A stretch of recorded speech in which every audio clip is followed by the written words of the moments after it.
There is a man by the name of Eddie Palmer who comes back to his town from prison. On arrival, his grandmother, Vivian, greets him at the door, welcoming him back into the house. As Eddie walks in, it appears like nothing much has happened in the house during the many years he spent in jail. From Eddie's window, he spots their neighbor, Shelley, and her son, Sam. It is evident that this family is very dysfunctional. According to Vivian, but for the child, she would have thrown them away from their trailer ages ago. When Eddie sits down to eat, Vivian reminds him that he needs to look for a job and start living a normal life since wallowing in self-pity was the last thing he needed to do. Eddie goes out hunting for a job the following day, since searching for a job is among the criteria for his parole. However, searching for a job is not as simple as it appears. On that day, Eddie ends up getting intoxicated at the bar along with his other buddies, with whom he recalls his past memories. Among his friends, Daryl, who had a son interested in playing football, tells him that Eddie's score of touchdowns was broken just a few years back. Moreover, another friend named Coles, who had become a sheriff lately, feels relieved seeing Eddie freed because he wishes him good luck in life. In the morning, Eddie leaves the trailer. When Vivian wakes her grandson at 10 o'clock, she informs him that he will accompany her to church. This time, Shelley's son Sam joins them too. The parishioners gossip behind Eddie's back, staring at him, but it is evident that Sam is not well disposed toward other children. When people start talking to Eddie in the churchyard after the services, Daryl says that Sam seems weird because he behaves like a girl. On coming back home, Vivian gives Sam food because she feels sympathetic toward the boy. Eddie remains trapped in his own prison routine. In the morning, Vivian gives him the list of items to buy and a little money. The former inmate is reluctant to accept money from his grandmother because he does not earn it at all. Going out of the house, Eddie observes Shelley going somewhere with her boyfriend. When Eddie finds the "Help Wanted" sign in the supermarket, the manager tells him that the job position is taken. The reason must be that he is unlikely to employ a convict. Sam is brushing Vivian's hair when Eddie approaches. He is told by Vivian that Sam is going to stay with them because his mother has deserted him again. Eddie realizes that Sam enjoys playing with dolls and advises him that that is not for boys, but he doesn't share the same opinion. During supper time,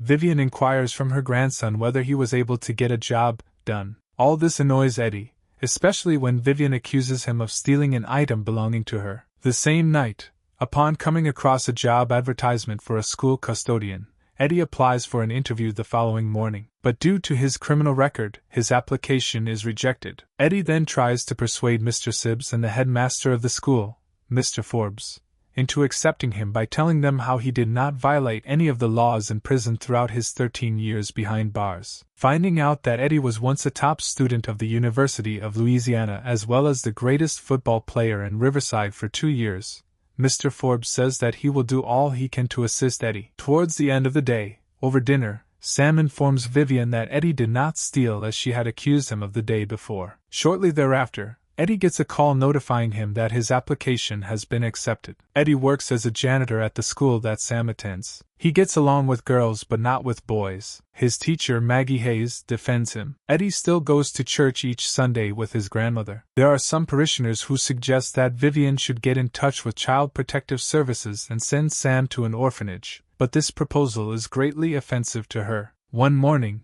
Eddie finds Sam watching cartoon characters of fairy princesses and playing with dolls. Sam reveals to him that Vivian is still asleep. Eddie is terrified when he realizes that Vivian has died. The funeral ceremony takes place not long afterwards. Vivian was highly respected by all the parishioners, and lots of people grieved her. It is a huge loss for Eddie and Sam. Eddie's boss informs him that he does not need to attend work the following day. At home, a depressed Sam searches through Vivian's makeup kit. Eddie says nothing to Sam but heads to the bar. Coming back home late, Eddie finds everything belonging to Vivian where it usually is and sees that Sam is asleep on the sofa. In the morning, Eddie asks Sam to collect his stuff, making him confused. The thing is that Eddie had visited the police station, where he explained the case to his friend Coles. Sam's mother had left 2 weeks earlier and was unreachable by phone. Coles said that he needed to call the Child Protection Service, and it was highly probable that Sam would go to foster care. Sam seemed depressed,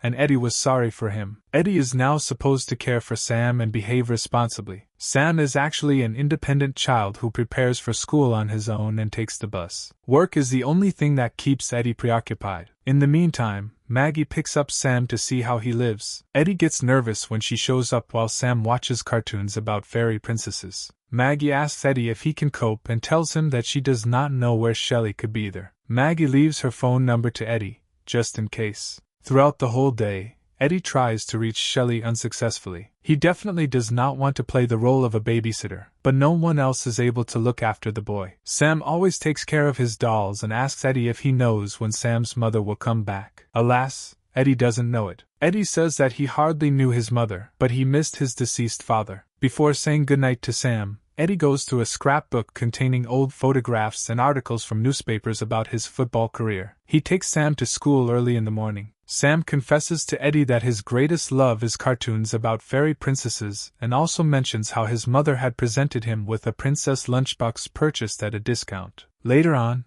Lucille, who is Cole's wife, asks Eddie whether he would be bothered by Sam playing with her daughter, Emily. This is because Sam has considered Eddie his father, and hence, she needed permission from him. At 5 p.m., as planned, he picks up Sam. Lucille offers to let him in, but Eddie refuses. When he finally finds himself free, it feels good for him to see Sam bonding with Emily. During the evening, he takes Sam to watch a high school football game and shares memories of his own participation. He learns that Maggie is also watching the game, and she invites him along with Sam for some bowling at her place. As soon as they are sitting in the stand, Daryl warns him of getting into a relationship with Shelley, as she is only going to give him trouble. But Eddie is not interested in Shelley at all and cares only about her son. On the football ground, he witnesses a new champion breaking his own previous record. On the other hand, he also asks Daryl whether he has any idea about the whereabouts of his victims from the past crime, as he tried to find them to apologize. Moreover, Daryl is sure that it was not right for Eddie to be sentenced to serve in prison since the victim used to boast about the money he inherited from his father. During the party, Sam is delighted to copy the dance moves of the cheerleaders. Then,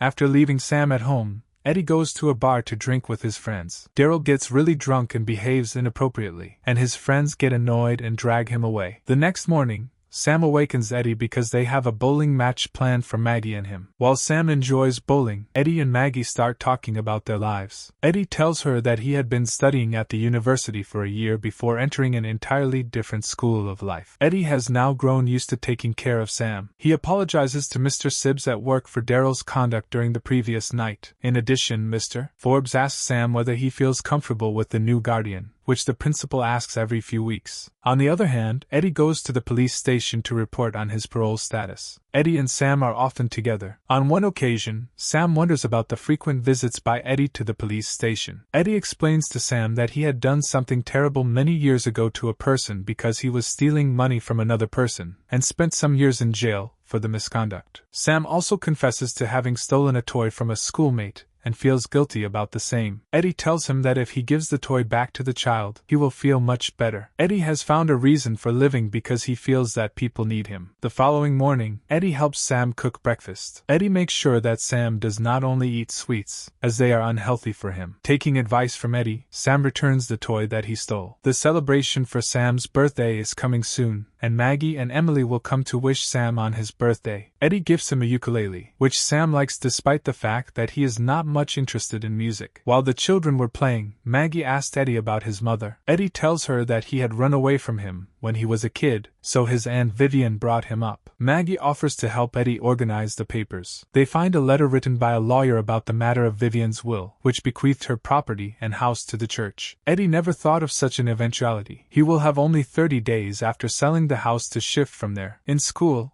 Sam is bullied because of being a bit of an outsider. This inspires Eddie to stand up for Sam, frightening the bully off. At home, Sam tells Eddie about writing a letter to the Fairy Princess show, wishing to participate in it. Eddie attempts to persuade Sam that the program is not for boys, but Sam sees no problem with it. When shopping for a Halloween outfit, Sam picks a princess costume. Eddie tries to persuade him that this may lead to him being bullied, but without effect. One woman in the store says something insulting about Eddie to his face, calling him a criminal and incapable of taking care of a kid. Sam gets angry and asks her to leave him alone. For Eddie, the fact that Sam finds him a good man means a great deal to him. It makes him believe in himself again. In class, Sam announces his intentions to be dressed like Princess Penelope for the holiday. Eddie comes to terms with that idea, unable to persuade Sam otherwise. At the party held at school, Sam's peers mock him by calling him Samantha. But then comes Mr. Forbes, dressed in a costume to help Sam out. That night, Maggie invites Sam and Eddie to have dinner with her. The boy seems very cheerful, eating sweets while they eat. Taking up her courage, Maggie asks Eddie why he spent time in prison. This is not easy for him to talk about, but he manages. Being a university student, he was the best football player in the university before he suffered an injury, which ended his career in sports. After being warned by the doctors not to engage in any form of physical activity, Eddie became very depressed and returned home, where he began hanging around a group of undesirable people. There was one fellow who bragged about all the money the homeowner kept in his safe inside his house. The gang tried to break into the house. Unfortunately, the homeowner came back before they were ready. Eddie panicked and beat him up, making a terrible blunder in his life. Seeing Sam sleeping on the sofa, Maggie advises Eddie to sleep over at her place. On the following day after school, Emily calls Sam back. In the course of his work, Eddie uses the internet to find out about the process of becoming a legal guardian. Eddie later seeks Maggie's assistance, saying that he plans to give Vivian's belongings to charity. However, Sam comes running into the house crying because Daryl has humiliated him, insulting him and calling him names. Eddie does not tolerate it,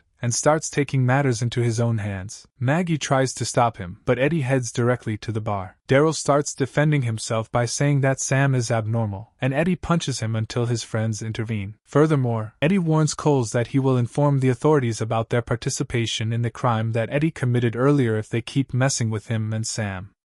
As soon as Eddie comes back home, Maggie realizes what had happened. Maggie says that there is always an alternative to solving conflicts, but she understands that Eddie acted out of anger and left. The following day, Eddie makes it clear to Sam that he did nothing wrong and that Daryl is simply a bad guy. Eddie feels compelled to assist Sam in writing the letter to the Fairy Princess show, as he wants to fulfill a long-held dream that nobody else believed in. Suddenly, someone knocks on the door. It is Shelley, who looks as if she were beaten up from the life she led. Nevertheless, she intends to reclaim her son. Sam seems disappointed, but Eddie assures him that he can come and see him anytime. Sam gives him a huge hug. Eddie cannot do anything but accept the situation and know that, by law, Sam belongs with his mom. Eddie feels void and attempts to take his mind off by working. Eddie musters up some courage and tells Maggie that Shelley is back home, but he does not seem to enjoy talking to her. Eddie then decides to hit the bar for some drinks, but then decides against it. In the morning, he sees Sam sitting alone on the porch in sadness. Sam tells him that Jerry, who is his mom's boyfriend, disposed of his princess lunchbox. Eddie calms Sam down and drives him to school. Sam informs Eddie that he and his mom will soon move in with Jerry, meaning Sam will be changing schools. On the same day, Eddie finds out that Child Protective Services has taken Sam because of an issue that occurred at the trailer. Outside, crying, Shelley and Eddie hurried to the station. He was informed by one of the CPS officers that there would be a hearing on Monday to decide whether to keep the child with his mother or put him in foster care. Eddie went to Shelley's trailer later in the evening and begged her to transfer custody of the boy to him. She reacted in anger and stated that Eddie is a convicted felon and that she is no worse than him. Eddie tried to explain to her calmly that they cannot return him because of her addiction. Without any other choice, Eddie turns to Maggie to join him in court. When they arrive at court, the judge tells Eddie that although he has become an improved individual, he still does not have the right to custody since he hasn't completed his probation and gotten stable housing yet. While crying, Eddie explains to the judge how it hurts him when he's abandoned and tells him that he wants to protect Sam from being abandoned. However, the judge rejects his request. All of a sudden, Shelley appears in court. She pleads with the judge to give her back her son, who is special in his own way, because Sam has problems adjusting. Eddie continues to hear Shelley and Jerry shout and quarrel in the adjacent trailer over the next few days. Recognizing that Shelley has gone back to her old ways, Eddie realizes that Sam is in danger and takes the young boy with him as they run away. They spend a lot of time driving before stopping at a gas station. Eddie calls Maggie, who tells him that Shelley has complained to the authorities that he kidnapped her child. Hence, he is now a suspect. Aware that he cannot fight the laws favoring his biological mother, Eddie assures Sam that things will be alright and decides to turn himself in to save Sam from a chase. Coles arrives to pick Eddie up as part of arresting him. Recognizing the fact that Shelley is not in any position to take care of the child, Coles makes the promise of having Sam stay with Maggie temporarily. While Eddie is being handcuffed, Sam begs the police officers to let him go, shouting at his mother that she never loved him back safely inside the prison cells. Eddie thinks that things could not get much worse. But in a few moments, Coles walks up to Eddie with better news: he can walk out of there. Shelley had an awakening, gave a new statement, saying she had only asked Eddie to take her son out shopping. Eddie was released on all his charges, and Coles let him know that he would owe him nothing anymore from that point forward. Right away, Eddie visits Maggie's place, where Maggie is caring for Sam, and before long, Shelley comes around to visit. Sam initially does not want to talk to her, but Shelley tells him that she has been doing quite a bit of thinking and has made up her mind about something. She would like to give voluntary custody of her son to Eddie, as she knows that he is a good man and will care for her son. This is one of the hardest things that Shelley has ever done for her son, without any legal issues in the way. Now Eddie will be officially named as Sam's dad. Everything is also going well at work for Eddie, and both Eddie and Sam get ready to leave Vivian's house to live on their own. They check the mail once more, only to see a letter confirming that they got accepted for the Fairy Princess show. Sam gets very happy with this news,